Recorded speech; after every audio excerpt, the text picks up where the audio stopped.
Hari Om. Hari Om.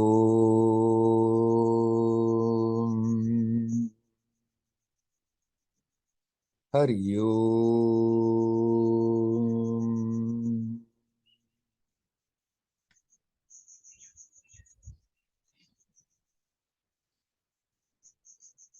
Hello, my friends.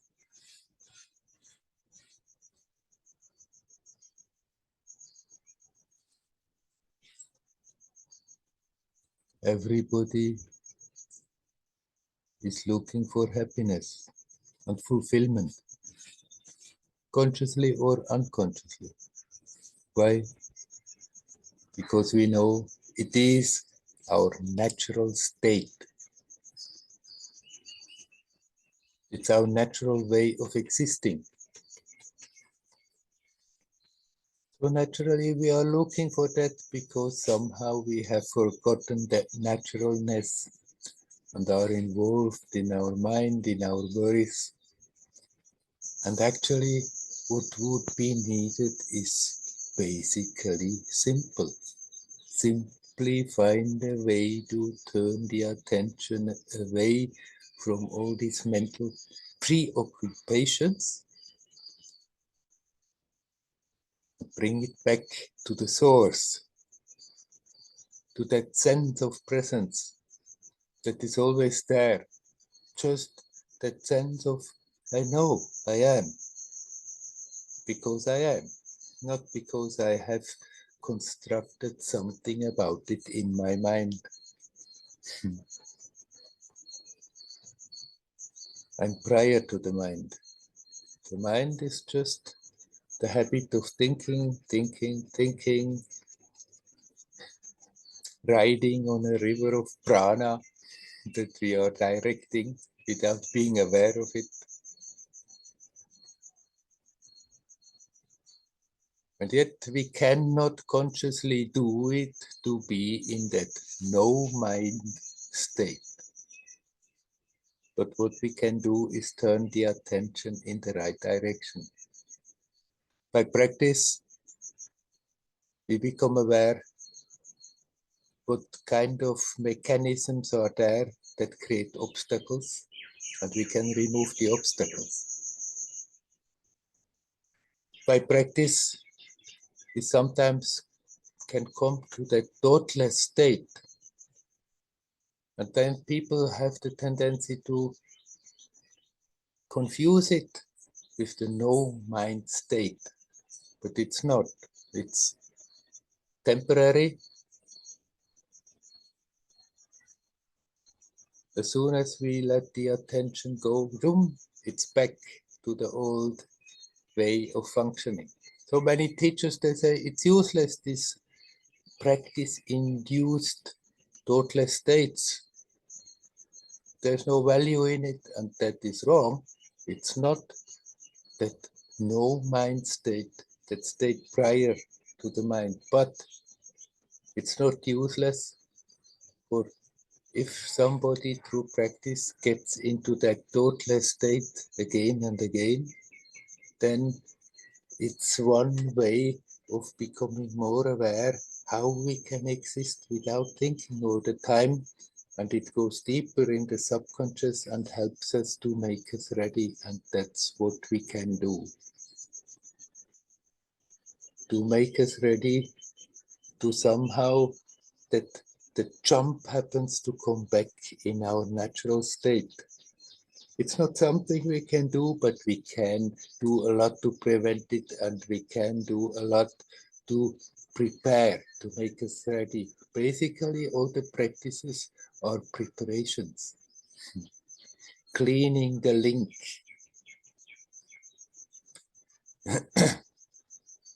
One teacher I remember, I said, it's not something you can do, it's more like slipping out of a banana peel. Something that is just happening. But this slipping out of that banana peel is happening usually to those who have made themselves available. And that we can do, and we can do it relentlessly. Regular practice time is very helpful, but it's good to learn to do that also when we are not doing our spiritual practice, but make our whole life into a spiritual practice. In our usual day-to-day life, we can always remember, just bring the attention back. Be conscious here, now. It's not difficult, but it has to be done. And it has to be remembered. And the thing is, the current is so strong that all the things that are there, everything that is happening is attracting the attention so much that we are always so full of anticipation, full of regrets, full of worries, what could happen. And in all that, we completely forget to simply let go, to simply relax, to simply be. That's the challenge, that's the work, that's what we have to learn.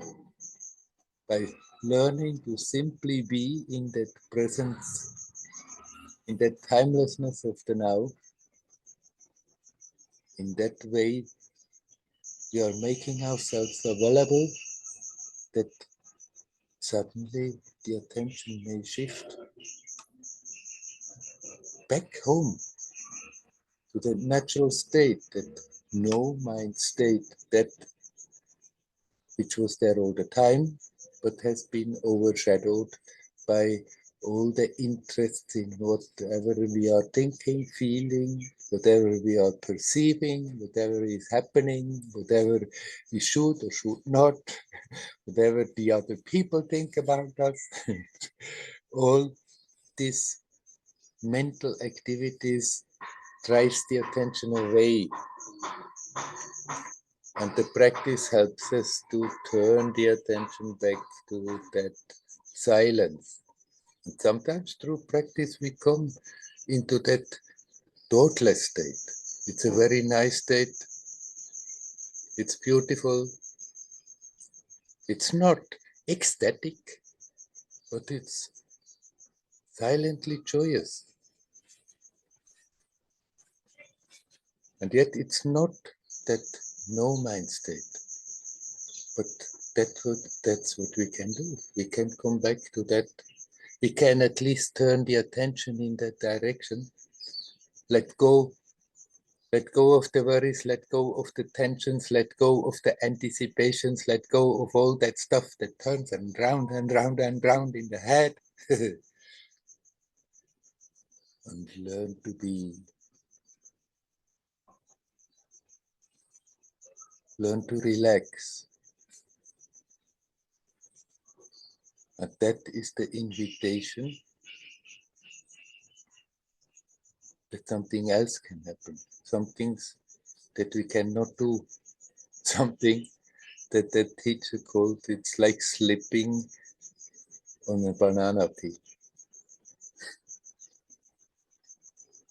Something not anticipated.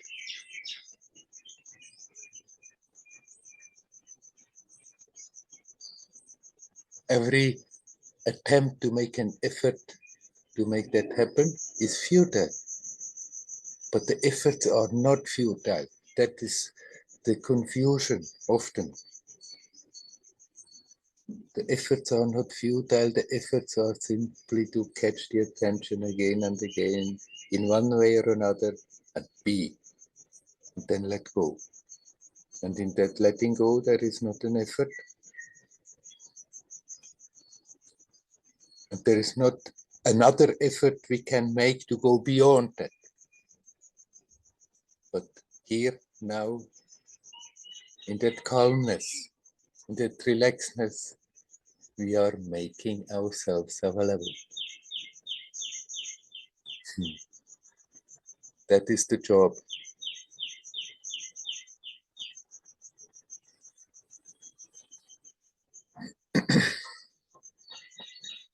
And then the world can go on. The day-to-day life can go on. with all the dramas that are happening, with all the happy times that are happening. It's then like a movie, and we can see, okay, there is a movie. I play my role in that movie, but at the same time, I'm the watcher. That is that aspect that is not affected. And we don't need to take that whole story so serious. If we stop doing that, then all those mental worries are not there. The anguish that we are creating in the mind because we think, oh, I did something wrong. The anguish we are creating in the mind because we think somebody did something wrong to me. The anguish we are creating in the mind because we are wondering what is going to happen. Am I going to be up to the level? I'm usually not good enough. All that stuff, unnecessary. We can let go. When we become aware, it's not as serious as it appears to be. It's just a story, it's a movie. I'm playing a role in this theater. But there is that base that is absolutely not affected by it. And we can come back to that base. That far we can do something about it. The base, if it's three aspects, the pure consciousness, the pure love, and the pure energy. Let us not forget in our day-to-day life to simply catch the attention and come back to that. This is the challenge. This is what we are here for.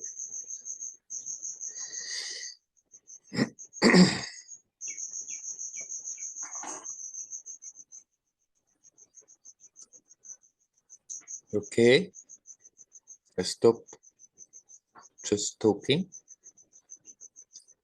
Is there anybody here who is already ready to come in and say something? You are welcome to do so.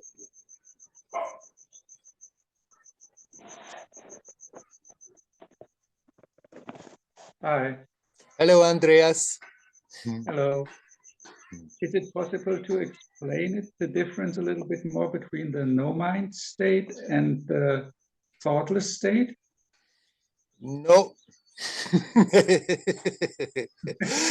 Because the no mind state is not something you can explain. But yes, I mean, we can say something about the difference. The difference is that if we practice, then sometimes it happens we are in that thoughtless state. And it's basically a sattvic state of the mind. Then for a moment we are not worried. It's quiet, but the potential is there. It happens just a little thing and we are running again. We are out of it. Whereas that other state is just something totally different. It's not the state of the mind. It's even basically wrong to call it a no mind state because it's not a state that changes. Whereas the thoughtless state is a very good state. It's very good to come to that thoughtless state, but it's a state of the mind. It's a state of our habitual being aware, and then we learn to detach from the thoughts, and then there comes that blessed peace when we are not thinking, and it's very nice to be there, but as soon as something catches the attention, either from the psyche, from the outside, boom, we go, and the total state is gone. Is one of the difference that, like, in the no mind state, you don't have the ability, I mean, you don't construct this world anymore, like with forms and things?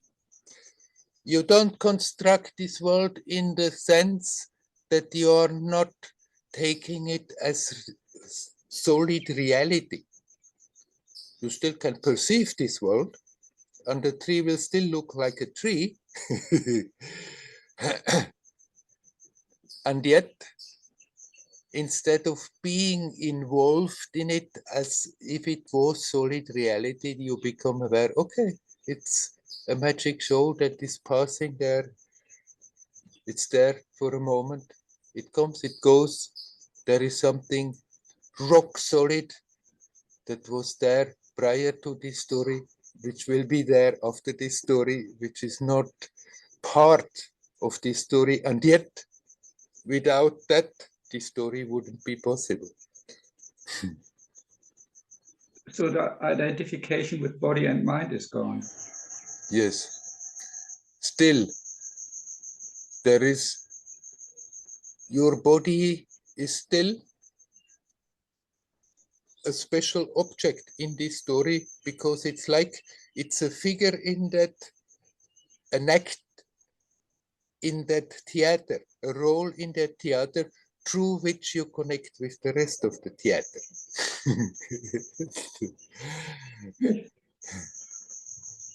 Okay. A little bit of just the speck of attachment is there as long as the body exists. It's somehow necessary to just keep on living, to keep on this body alive, to do what is necessary to keep this body going. Okay. Yeah. Thank you so far. The trouble is for our mind that we cannot understand. We can understand the direction, we can get a glimpse of the base, we can have a slight notion of pure consciousness or pure love or pure energy.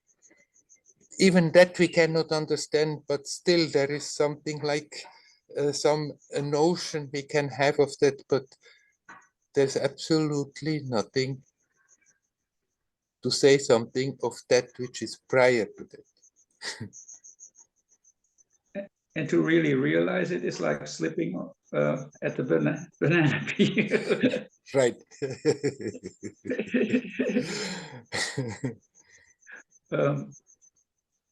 There's a simile from, I think it's from Nisargadatta, who compares the whole thing to a cinema, like that we are the light, but we identify with the action on the screen, or with maybe even with the screen or the action on the screen, and are caught up in it. Yeah, I thought maybe in modern days he could have used the example of a computer, like it's like we are like the electricity that runs through the computer, and like the body is the hardware, and then we have programs like software, and we get totally involved on the game that is playing on the screen. Right, you can say so. The similes, they are evolving as the technique is evolving. Like That was my idea how to. Ramana Maharshi also, I mean, he used old pictures that have been there in the scriptures, but then he brought whatever was there. So they had already fans. So he used to talk about the fan. like you are the current that makes the fan go. Okay. Right. And what you're saying is basically the same, right? You can take that as a picture to get somewhat the notion. Yeah. Right. Yeah, there's this very similar one by Plato in the cave, like that people Right. are sitting, right? Yeah. It's exactly it's pretty much the same, isn't it? Right. He said that they only see the shadows Yeah. of the figures that are moving behind them, but Yeah. they take that as the reality.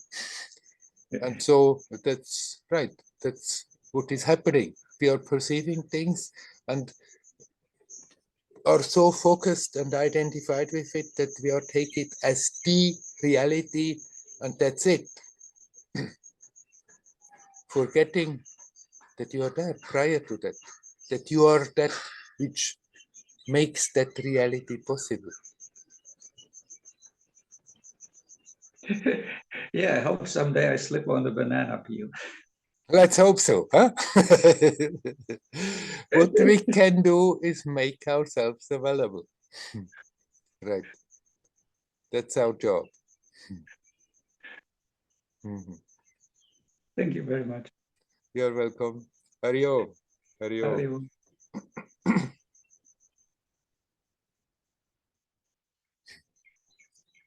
Would anybody else like to come in? You're welcome.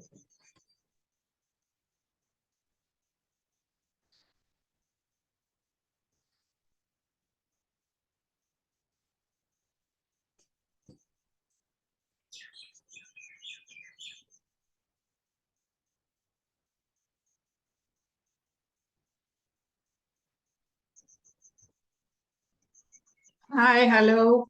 Hello, Leora. Hi. So when it's a magic show, let's say that we accept, we agree. Sometimes I even feel that it's everything is a magic show. Then again, I go back to emotions.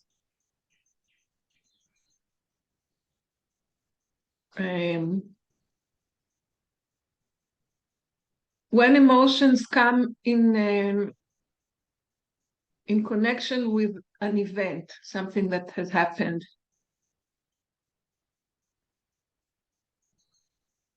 and I follow the emotions. I believe the emotions. I even think that the person, let's say, threatened me or something like that, verbally. Right. So there is a whole story. So this is also part of the magic show. Right.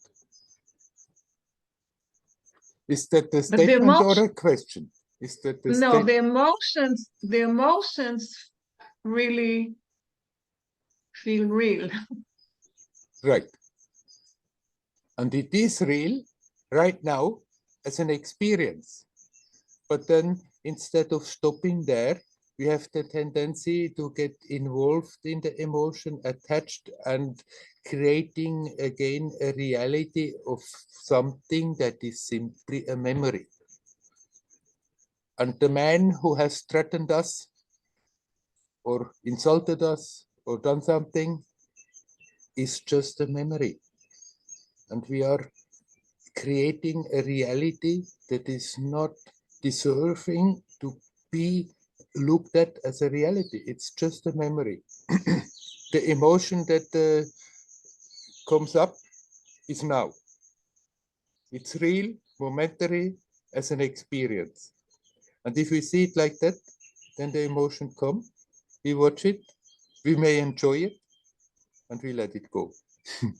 But if we don't stop there and get attached to the emotion, then we go along with the emotion and think about the man and he said, and I should have said, and maybe how can he dare to do so, and create again a scenario totally in our mind that is simply coming out of a memory and is not real, except that we are creating a castle in the air. But if I really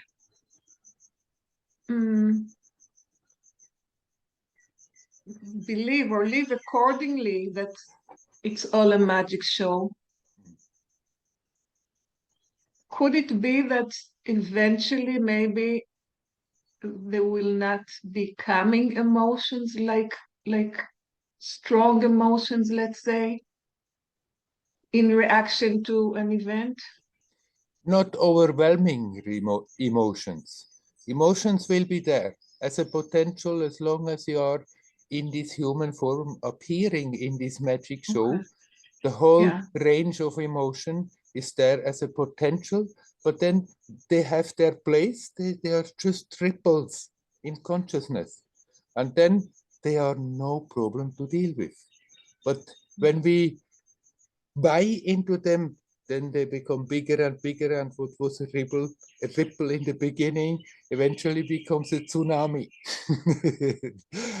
And that won't happen if you really become aware it is a magic show. Yeah, in real time.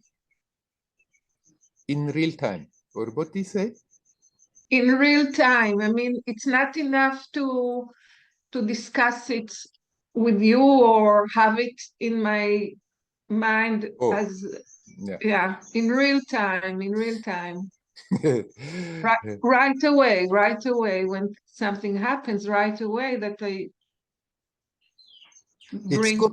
It's good to discuss it and have it all the understanding. Oh yes, we can deal with the situation different, but then after that the challenge is when the situation comes, then to remember. And as long as we don't remember, nothing can be done. But then when the memory comes there, we can learn to deal with the situation in a different way.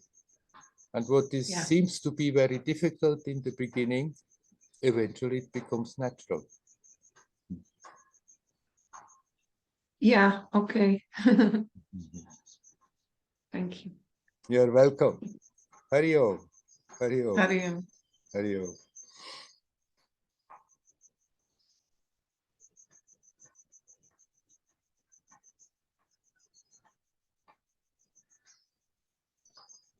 Hi, Werner. Hello, Nava. I want to go back to no mind and No mind. no thoughts. And there are some states that are, for lack of a better word, they're blissful. Yes. So much joy that, right? But that doesn't last. Yes. Right? So, but when that happens, there is, to say there's no thoughts is just a very small part of it. Yeah. And I want to know where that comes into no mind, and I'm not quite sure what the question is, but yeah. But I'm understanding the question, even if you are not sure what the question even is. if I'm not. Right. Then, in a way, one can question the value of all the spiritual experiences. If you have those wonderful blissful experiences, and then there comes this fellow and says this has nothing to do with reality. It has to do with reality like all the other experiences. Basically, no matter what experience we are having, the experience is momentary. It comes, it goes. No matter whether you have a lofty, high spiritual experience or whether you stand at the road and you're hearing the trucks rushing by, both are experiences. And finally, what matters is that we become aware what makes the experience possible. The spiritual experience and the mundane experience. And that is not something that we can understand, and is not something that eventually in a mental state we are reaching, but it's that which is here before all that. That doesn't mean that all those nice spiritual experiences are useless. There are experiences that have the tendency to fill our consciousness, our mind with restlessness and get us more caught up in all the delusion that we can get caught up, and there are experiences that are purifying because we learn to detach, and that peaceful, blissful experience is very useful, it's very helpful. Simply, we don't have to confuse that, that is it. But happily accept it. Thank you very much for that moment of grace that comes. Let it be there. when it's there, when it's going, okay, it's not because I made a mistake. It came, it had some time. It's a state of mind, and the state of mind comes and goes. But they are nice, they're beautiful, they're purifying. We simply have to have learn to have the clarity, okay, that's encouraging, it's helping, it's inspiring, and it's purifying. It makes it easier to be detached, so the life becomes easier when these states are there, these peaceful and sometimes blissful states. And then we can still keep that openness to that completely not understandable prior to the mind, not the mental state. We can just keep the openness and continue. That's all.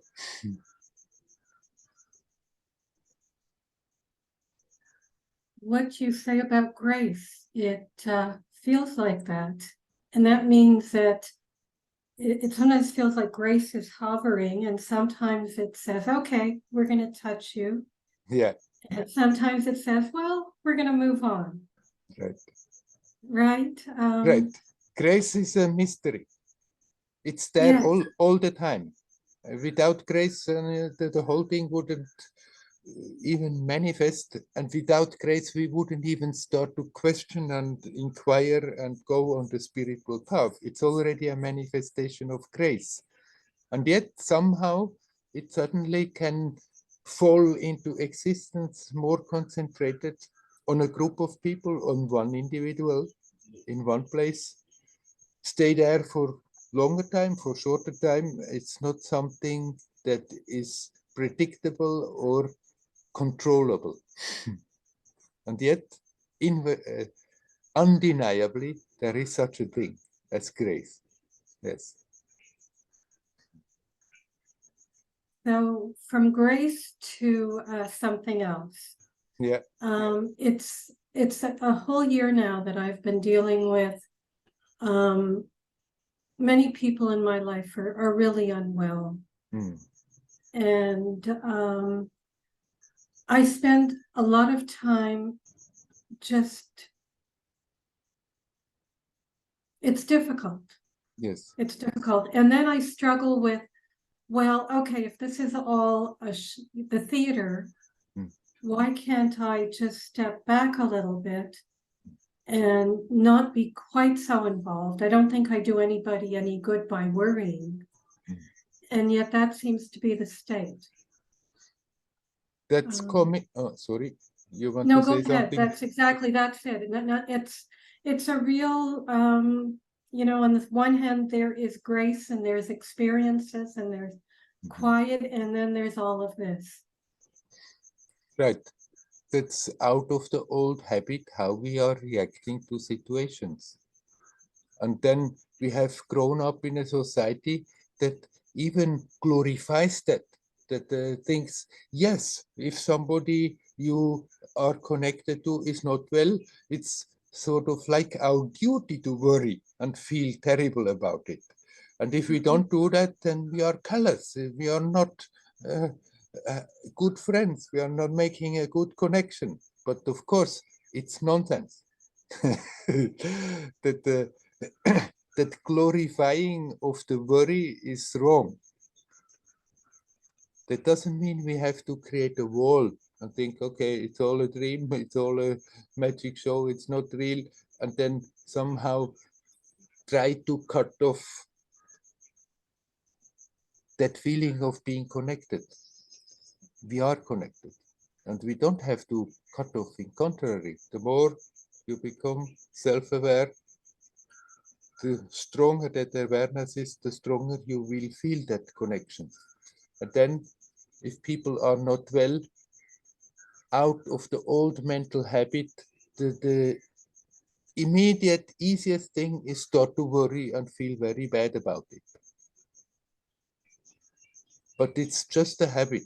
And then when we see it, we can also objectify that feeling bad and see, hey, look, as you yourself said, I'm not helping anyone by worrying. What we are doing is making our own experience heavy, and we are sending out that heavy energy to them and actually making their own situation more difficult. So what you can learn to do when you see that reaction is that for a moment you don't think about your friend that is not well, but you bring your attention back to your own experience and see what it is happening. Now, see how I'm handicapping myself getting into that mental mood, and then just watch that experience, watch what it is doing and learn to relax. And you become aware, okay, there I feel that connection with my friend who is not well, but there is that aspect in me that is not affected. And make that in your home. Get rooted in that and look at the difficulties of your friend from that perspective. And then, even if they are not well, you are not starting to worry, you are not making your experience heavy, but actually, from that perspective, connecting with somebody who is suffering, then you give them a great support, whether they are aware of it or not.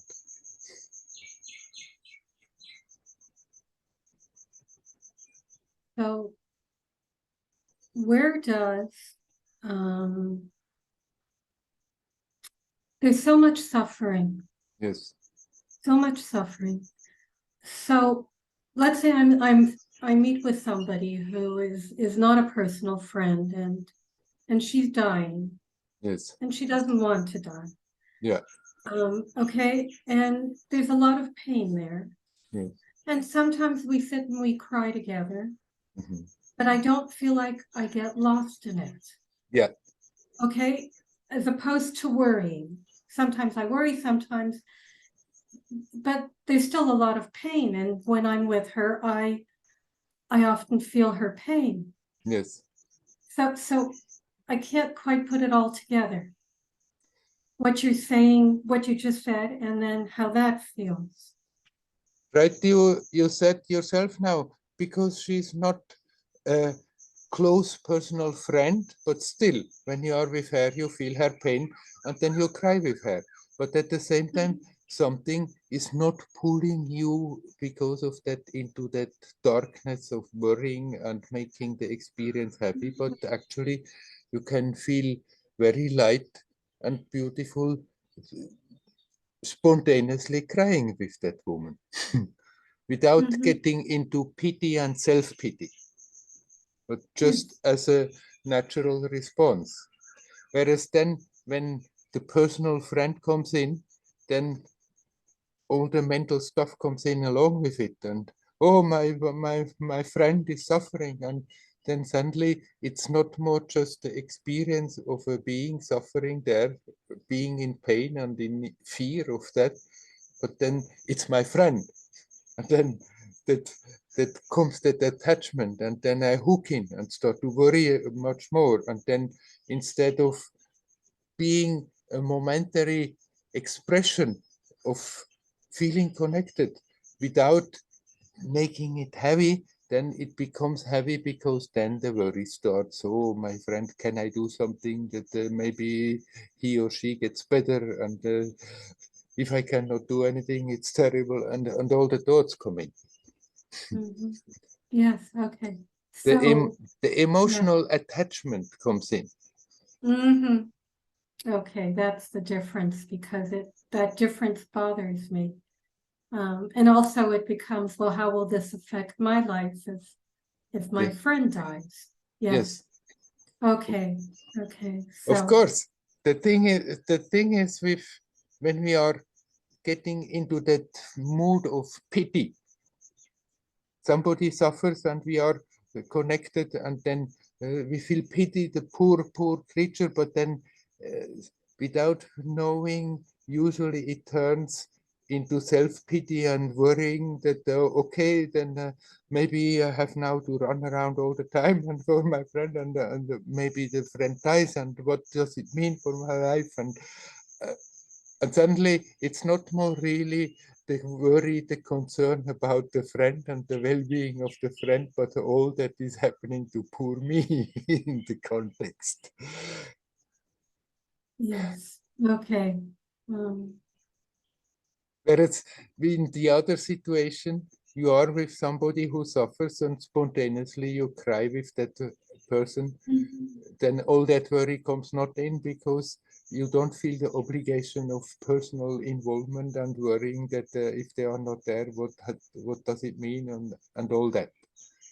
That detachment is there, and so you can feel sadness without pity, without self-pity, and then it's not a negative experience. Then actually the love can flow with that sadness, and it's expansive and it's elevating for you and the other person.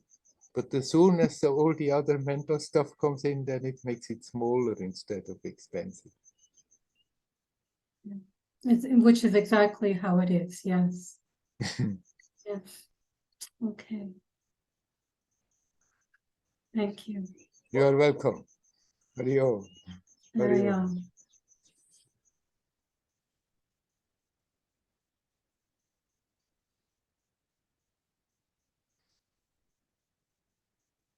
Is there anybody else who would like to say something? Hello, Werner. Hello, Nelly. I'd like to tell about fear. Yes.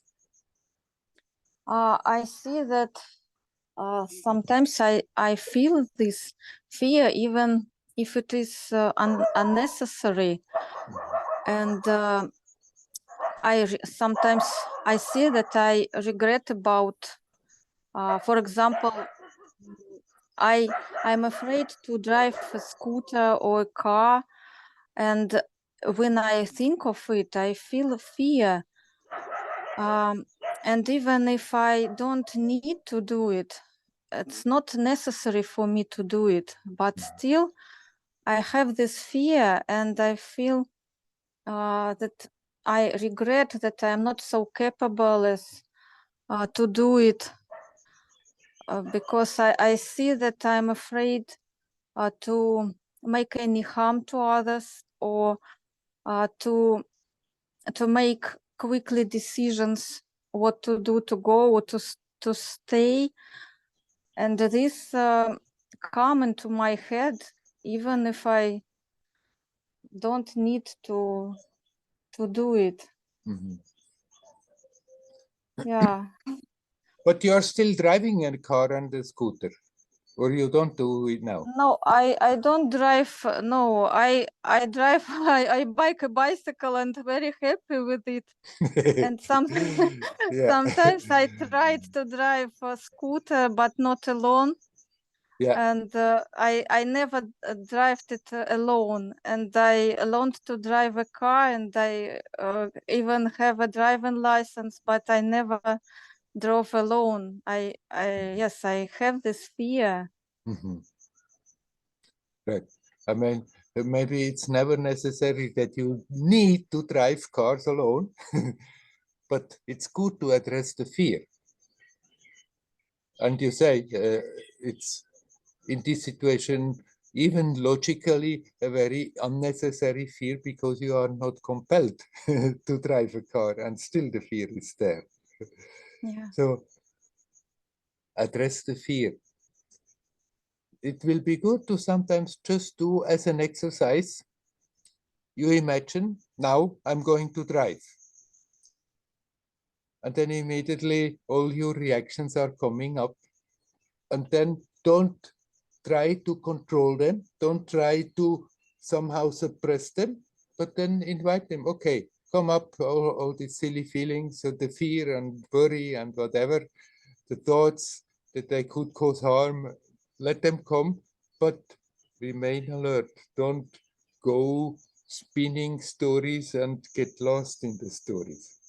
Or even if you become aware that I have been imagining things and spinning stories, then at that moment you become aware, oh no, I'm here to watch what it is doing. So let the fear come, watch what it is doing to you physically, energetically. Let the worries come, watch what it is doing to you physically, energetically. Let all the thoughts and images come that want to come, but watch what it is doing to you now, not projected in the future what it might do, but now, when you confront that fear. And invariably, if you, with attention to that, you become aware, okay, these are momentary waves. They come, they go, they influence me on different levels, but at the same time, there's always that aspect that is not affected. There, which was there before the wave, in the middle of the wave, and at the end of the wave. And the more you become aware of that, the more you can connect your attention with that, and then those old habits, they slowly lose their power, because then you become aware there is not really any need to be afraid. Something is there that cannot be affected and cannot be harmed, that it's not causing harm also.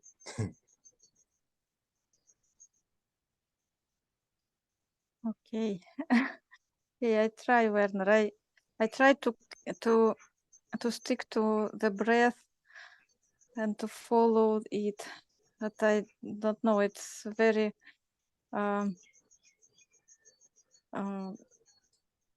slow. Anyhow, it's good. By all means, keep that practice. But then when somehow out of for one reason this comes in the mind, then and you know it's a thing that comes and needs to be somehow dealt with, then you can decide, okay, now for some time I'm giving attention to that. And then consciously invite the fear, invite the reactions by simply imagining, okay, now I'm going to do this. I'm going to drive all alone. And when then those reactions come, then you can, with the help of the breath, keep the detachment. But don't try to suppress the emotions, but say, okay, let them come. Let those old habits manifest. And by really clearly watching them, fully aware, then they losing their power gradually. Okay, thank you, Werner. I try to go on watching it. Yes, Yeah, I wish thank you well. You don't have to now go about it all the time. Just sometimes when it comes anyhow, then accept, all right, now I'm spending some time for that. Don't try to avoid it. And then after that, you say, okay, that's finished. And then you let it be until it comes insisting again. Yeah, I see it's like a habit in me. Maybe this fear, it's just a external thing, this fear, or another one, just when, even if everything is okay, some idea comes for my mind to stick to it. And Yes, all the different fears one has, fear of this, fear of that, fear of so many things, actually they are all connected. They coming out of that basic fear of the person to be annihilated. And then when we become aware, you are, prior to that, you cannot be annihilated, then gradually the fear losing their power. Okay, Werner, thank you very much. You're Hari welcome. Wish you well. Hari Om.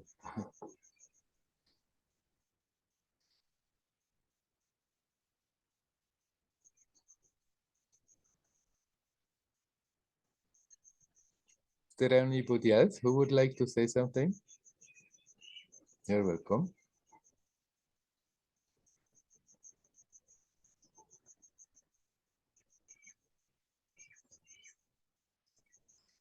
In the beginning, I said, it's just that we have to somehow turn the attention back, and it's not difficult. And all what we have been discussing is actually all the things that we are becoming aware of when we try to do so, is the obstacles that prevent us from simply relax and being natural. And those obstacles we have picked up. They are not natural. We may have brought certain tendencies along when we started this chapter in this form, but then growing up in the society, if one is not having one very extraordinary consciousness and alertness, invariably we all have picked up our baggage and have created those reactions that are destructive, that are just draining our energy away and are not making the experience more expensive, but rather contract the experience. And so it's good, the practice helps us to become aware, more aware they are there. And then the way to get rid of those obstacles is simply to learn to accept their existence, not fight them, let them come manifest, but keep the detachment. Don't get overwhelmed by it, or even if it for a moment it happens, then become aware, step out of it, and there we become aware more and more. Okay, these are momentary appearances, and they come out of the subconscious that we have collected this, accumulated this while growing up. And most of the people do that, and in a very short time, they are quite set. And if they never take the trouble to be a bit conscious, alert, and look what's going on, then that program is there, and then the life just goes on repeating basically the same happenings over and over and over again, going on that same level. And we need not do so. So once that alertness is there, once we become aware, hey, I can get rid of those things that are destructive, that are not necessary, then we can open up to see what is there. Not try to suppress it, control it by suppressing and think I'm going beyond it. In that way, it's still there nagging.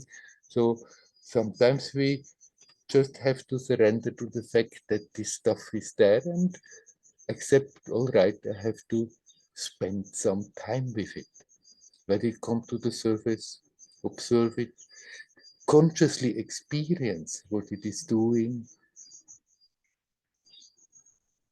and be aware there is that aspect that is not affected, and dealing with them, they losing their power, and eventually they can get rid of.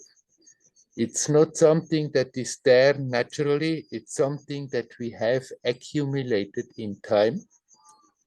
And when we start to consciously deal with it, it will disappear in time. Sometimes it may go very quickly. When we just become aware, it's there.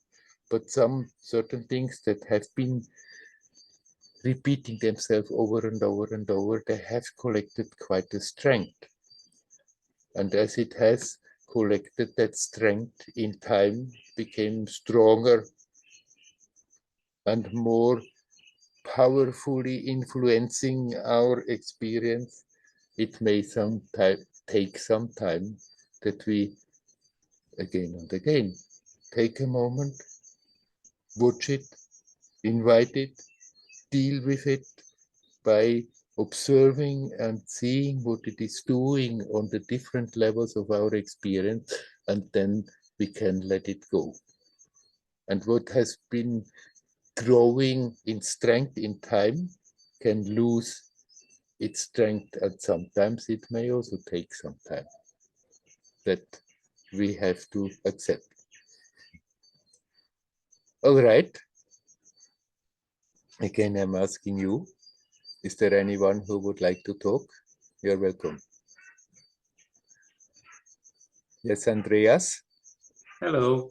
Is it possible that there's like a meditator or that is very good at meditation and can have this state of no thoughts and still does and goes there quite often? Like there's a Buddhist monk who's very good at they are called jhanas, which I think are probably going for the same that you were talking about, and that he still doesn't see the no mind state. Hmm. He said, yeah. Yes, it is possible. And it's possible that we make a separation, that we think, okay, I have every day my time for doing my practice and become quite good with the technique and eventually start to have quite profound states, peaceful states, blissful states, but then somehow come out of it. And it is possible, people do so, that then it's like the spiritual life and then the ordinary life, and just separated instead of being busy to bring that more and more into the so-called ordinary life, that the difference between the two is not getting bigger but smaller. And in that way, we are definitely removing obstacles. Otherwise, it is possible that we are through practice of a certain technique, get quite adept in it and get quite good states, and still all the other mental stuff is still very active and all the reactions are still there and keep us boggled up in that same story in spite of the nice states. Eventually, still it will come something more true, but we can from the beginning make sure that we are not just creating a wall between those spiritual times and experiences and the ordinary life or the real life, what we think is, and somehow learn to keep that barrier open, that okay, I can do my practice and I have my nice days and I can bring that strength and that alertness in my day-to-day life, and my conscious bringing that strength and that alertness in my day-to-day life is also supporting the spiritual practice time. But if one doesn't make that connection and keeps them separate, it can take a very long time that one gets quite good in getting into states and then comes out and reacts like everybody else. Oh, no, I would think that monk has some benefits out of all the concentration practice, and is quite a good monk. But yeah, sometimes I just have the some doubts about the way he talks about certain things. Like, for example, he's always stressing that nirvana is empty of everything. It's not like there's no fullness in his description. And this makes me somehow suspicious. Well, how long then one is living like this and becomes very sattvic? It is very nice. If a person becomes more and more sattvic, it's like more and more light is flowing through them, and it's a benevolent presence can be there, and still somehow it's unpredictable. You cannot say after that much time, then it will happen that you find yourself in that no mind state. It's not something you can do. It's not something that is predictable. It's something that defies totally any understanding. So it is possible that great monks, they really become wonderful beings, and it's nice to be with them. You feel something flowing through them, and still, okay, that is not for nothing, but it's not the time for them that somehow there is that shift over. And like to bring it into your daily life, you always say you have to be natural, and it's more simplifying everything, right? Yes. Okay. Yes. Natural and relaxed. And the more you are relaxed, the more you are also capable of remembering basically what you have learned, what you have experienced, the how can you can feel when you are in your meditation. The more you are natural and relaxed in your daily life, the more then those experiences are capable of influencing the way you are acting and reacting. In my meditation right now, I started to focus on my lip as lips on my as a concentration point, and then it's also very easy to feel the inflow of the breath. Yeah. Which before I couldn't feel so clearly, and it really, there's a little shift when I just focus on the lips. Then my whole facial expression relaxes, and yeah, there's a little bit more peace and less tension, and maybe not so much the concentration, not so intensive, but more relaxed. Is this the right direction? Sure. Many Vipassana practitioners are doing that, focusing on this point. And after all, why am I often insisting center, center, breathe, relax? Because it helps you to bring your attention to the now. When you are focusing at this point, any point, but if you focus at this point, and because of that you are more aware of the breath, you can, that is something that is now. It's not something you think about that has been a moment before or maybe a moment after. In that way, you really connect with the present. And the more you are connected, all that is needed is not a more stronger concentration to break through walls, but more basically just to relax, and your attention in that present is sinking deeper. Yes, continue like this. That's good. Yeah. But I never can really focus there. Maybe I haven't had an operation to correct some things in my nose, but like I can feel the breath flowing in that area much better when I focus on my lips. And I'm like, my attention is in the area, not exactly on that spot. It's not like, that's fine. yeah. Whatever works is good. Yes. Okay. Good. Thank you You very know, much. the techniques that are being taught, they are blueprints, and if you feel an affinity, you can pick them up. But then after that, everybody finds a bit their own variation of it, and that is fine. We don't have to think, no, we have to do it exactly after the book. But to take an inspiration from the teaching, from the worn out path that has been practiced many times, but then if you feel that there is something that you do a little bit different than what it is, exactly what it is taught, and you feel it helps, then that is good.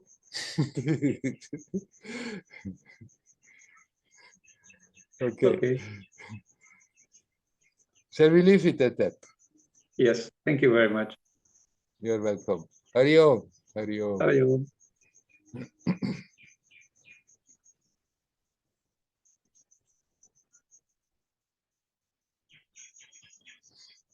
Is there anybody else who would like to come in?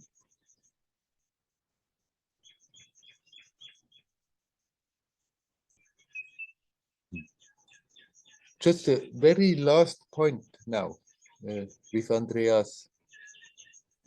Something often practitioners are struggling a bit with. Many times people ask me, am I doing it right? With the fear that, oh, if I'm practicing not perfectly right, if I'm doing something wrong, maybe I'm making a big roundabout approach and losing a lot of time. So I have to be careful that I'm doing exactly right.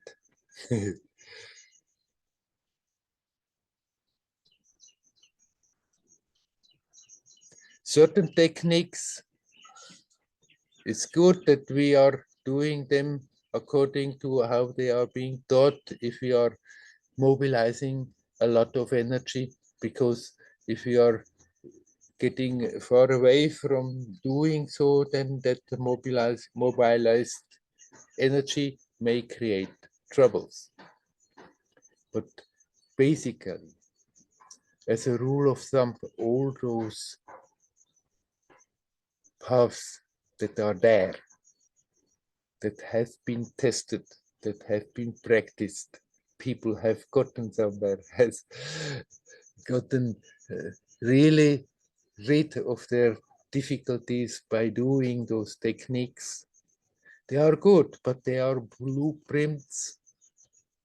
And it's not usually people who are doing one technique, they have the tendency there to say their technique is the best and the other techniques, they are not on this level, on the same level there.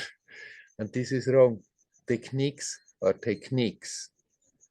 And if we have an affinity with a particular approach, with a path that is already there, that is crafted already in this wilderness of the mind, then we can benefit from the fact that many people have practiced this technique. But it's good to know this is not exactly, we have to be afraid that we are doing exactly the thing right. It's just a blueprint that gives us an idea how to go about it, to learn, to use that practice as a help, as a crutch for the mind to become consciously conscious in that timelessness of the now. That is the essence of the practices. And so we don't have to, many times practitioners have talked to me like this, that there is a certain fear. I'm doing it not right. I'm not up to the level of doing it properly. If we are practicing a technique and then we feel what we are doing helps us connect, then that practice is right. Whether, and it's not important, whether we are doing it exactly as it is taught classically, traditionally, because practices are that. They are crutches for the mind to do that simple thing, what I have been talking about in the beginning, that we just stop being sucked into this magic show and look at it as the reality, but learn to bring the attention back to that which is prior of it, which is not affected by it, which is timeless, spaceless, birthless, deathless. And the practice helps us, helps the mind, makes it easier to be conscious. Because a mind very active has difficulty to abstractly just drop that, detach from that, and be. So it's much easier if we have something to bring the attention to. And the techniques give us that possibility, that we can redirect the attention from our habitual functioning, from our habitual worrying, from our habitual arrogance, from our habitual way of creating conflict and separation and more obstacles. the practice is something that the attention can be hooked on and helps us instead of creating more problems. In most of the things that we are hooking our attention, we are creating more problems. The practice is something that we can hook the attention onto. It's not creating problems, it helps us to become more conscious now. And so it basically doesn't matter at all what exactly that we are practicing. And if we pick up a traditional path, but then we start to do things a little bit in our own way, then this is perfectly all right. We need not fear practicing wrong. Just let's practice sincerely. Let's practice with the heart. Let's practice with that childlike innocence and just open up to truth. And then the little technical differences, they don't really matter. If it works, it's good.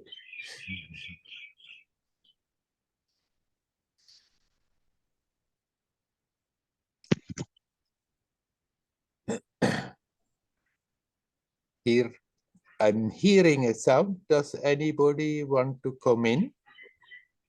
I don't see a name, but just the Galaxy M32. Do you want to come in?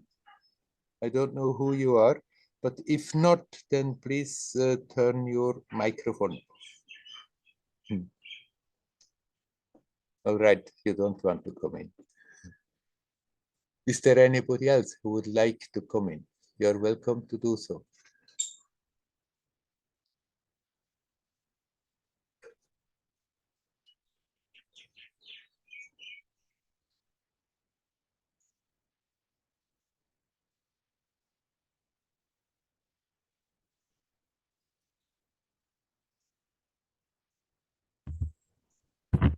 Hello. Hello, Anita. Hi. Just a short thing, like talking all about these practices, and no mind and quiet mind, thoughtless mind.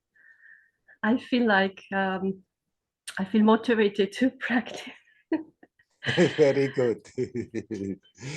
because I haven't done really much other than just doing yoga and pranayama. And even there, it's a challenge to be consciously conscious. Or I watch that I am not often Yes. consciously conscious. Yes. Yeah. Right, but yoga and pranayama is certainly also a spiritual practice if you practice it like that, to be in the present. And of course, the habit is there, then the attention goes off and we are dreaming away while practicing. And once your body knows how to do the yoga postures, can go on with a whole program and the mind is all over the place.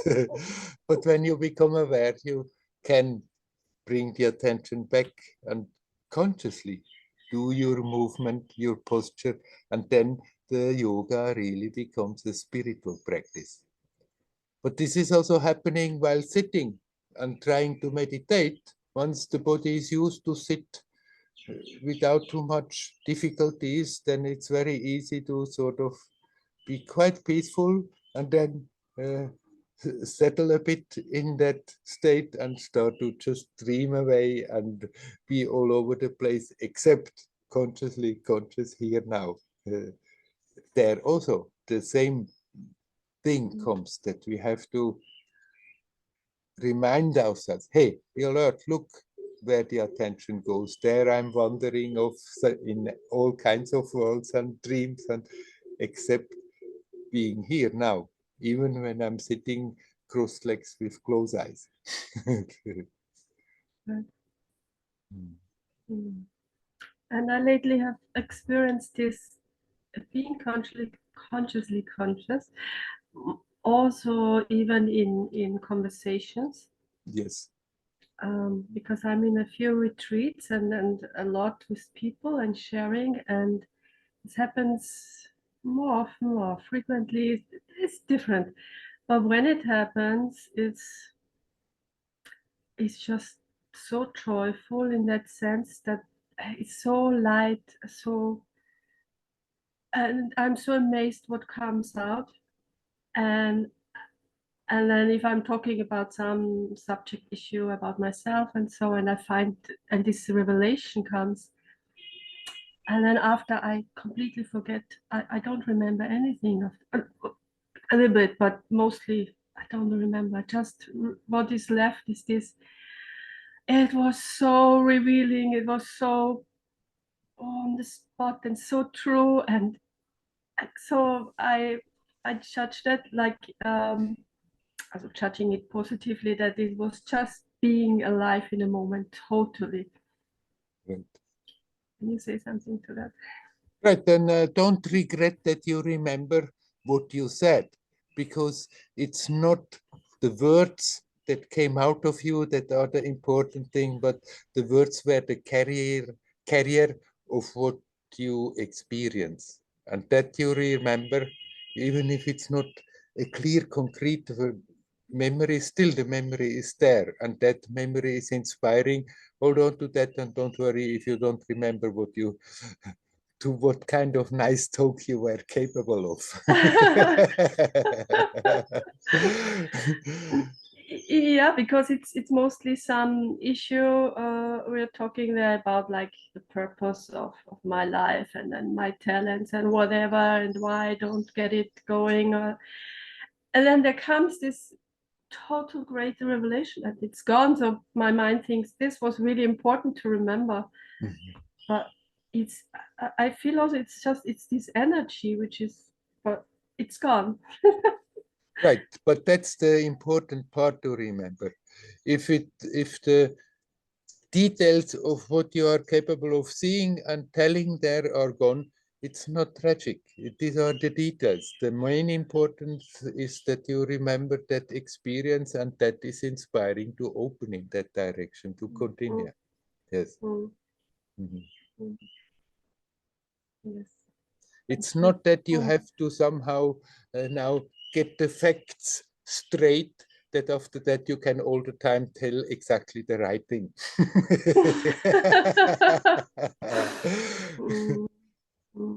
We just have to learn to be connected, and then it's just flowing. All the time. More and more. Right. So everything can become a real profound spiritual practice. And you say, after all, you do retreat, so then you are not just sleeping your time away.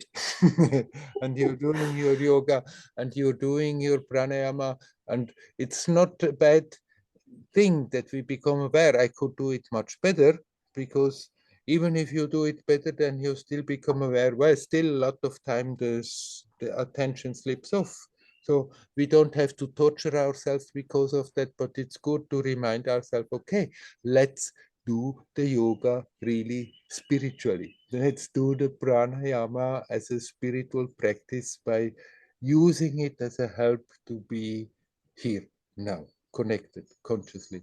And then those experiences are happening like you describe, and they can happen in your practice, or they can happen in a conversation, or they can happen when you walk in the city through the marketplace. Right. Yes. Okay, shall we leave it at that? Yeah, sure. Yes. Hari Om. Hari Om. Hari Om.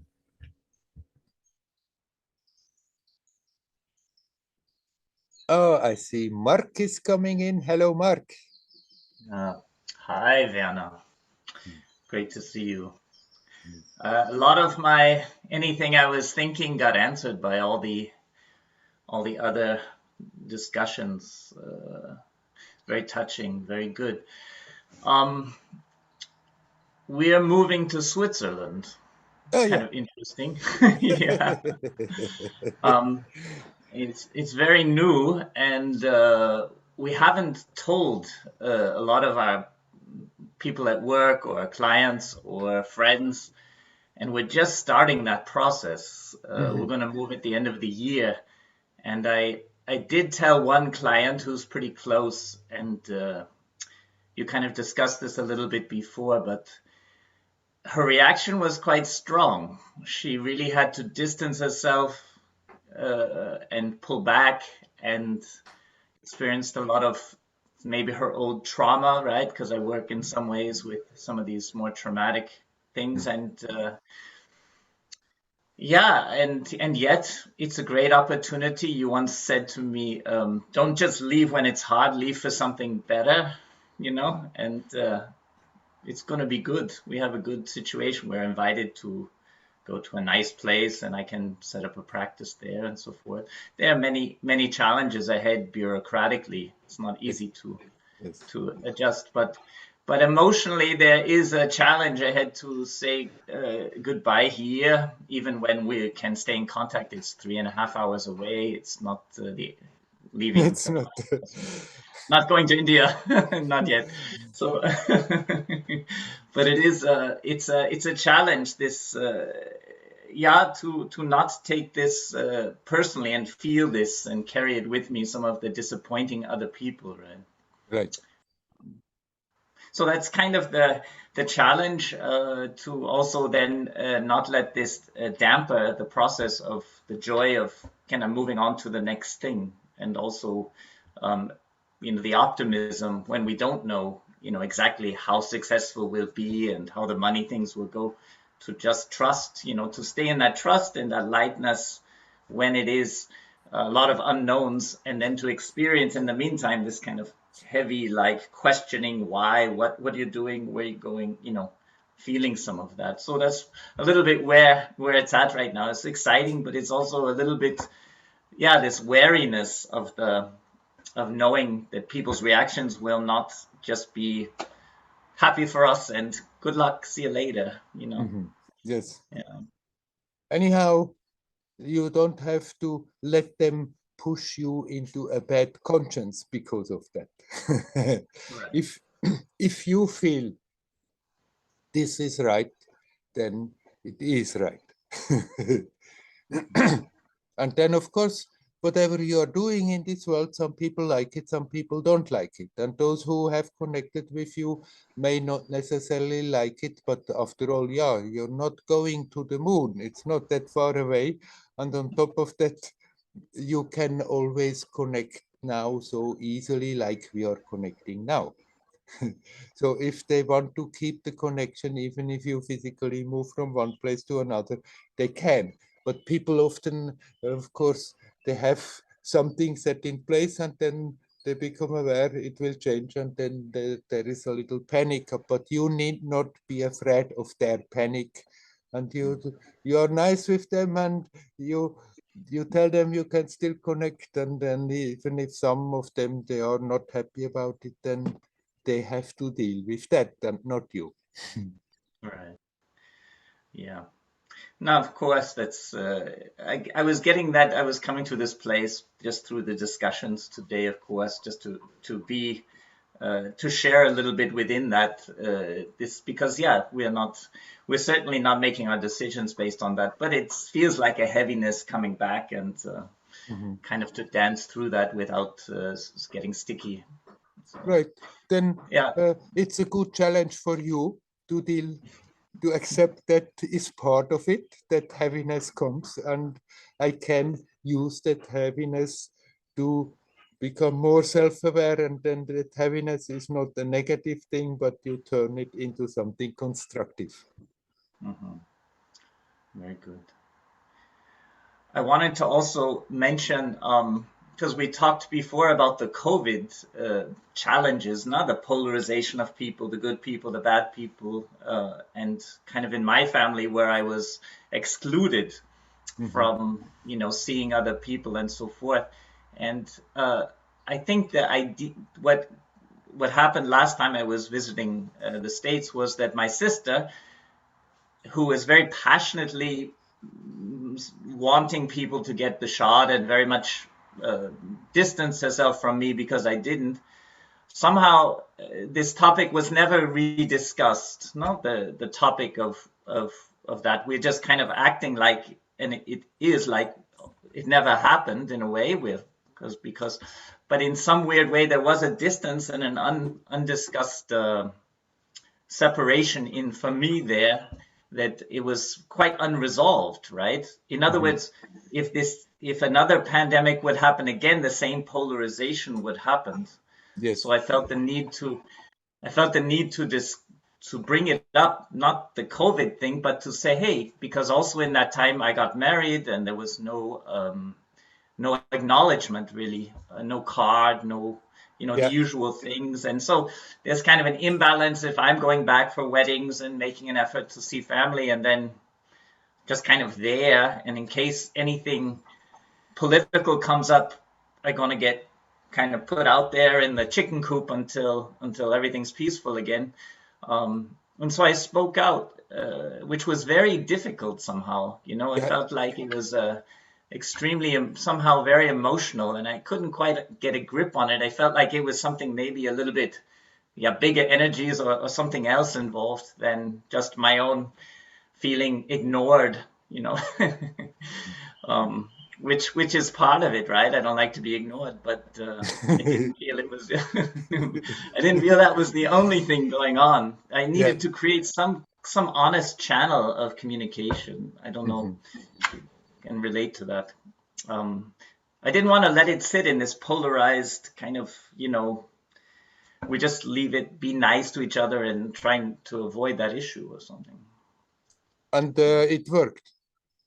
Yeah, it was a lot of tears, and I was acknowledged that I was being ignored or taken for granted. Yeah, she said that, but I also noticed I really dumped a bomb on her, a whole psychological bomb. She completely kind of had to realize more than that, and I'm not quite sure what, but it was very psychologically difficult for her to see how that whole pattern of polarization had created that, without discussing COVID as the cause only, but this whole polarization of culture.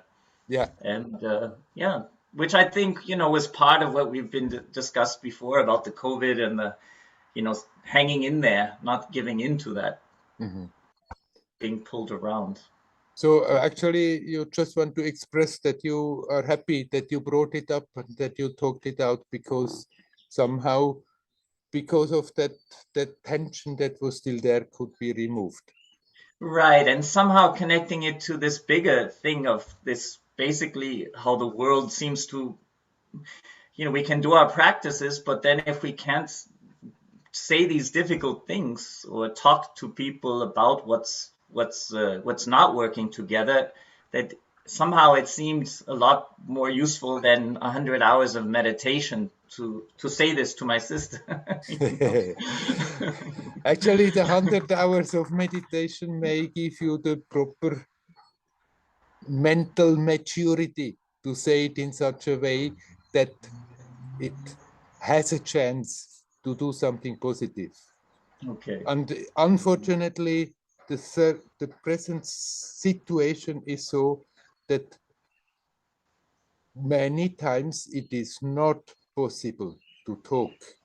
And if one tries with the best intention and peacefully, there comes so much anger and so much hatred and such a tremendous reaction that you have to accept, okay, the talking, although it would be good, is just not possible.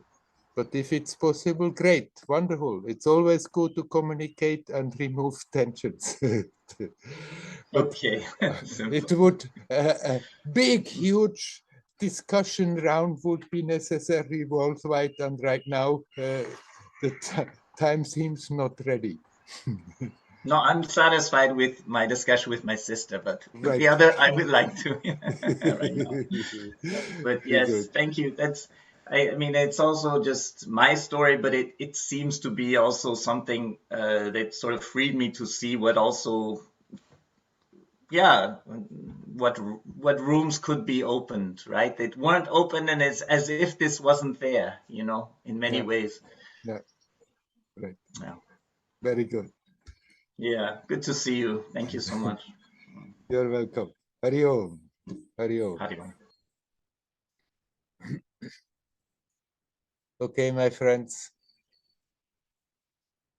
We round up the satsang for today with all this.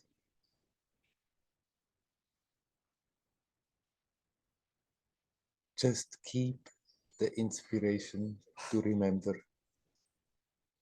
Be here, be now, be conscious, be alive. And then the more we can do so relaxedly, the more naturally we can express it. In all the situations we have been talking about today, it always comes to that essence. The work is on ourselves. The more we are relaxed in that naturalness, the more we can deal with the circumstances, with our own mental circumstances, with the circumstances around, with other people, close or not close. And in that process, something very beautiful is growing and expanding. I wish you all well. Hari Om. Hari Om. Hari Om.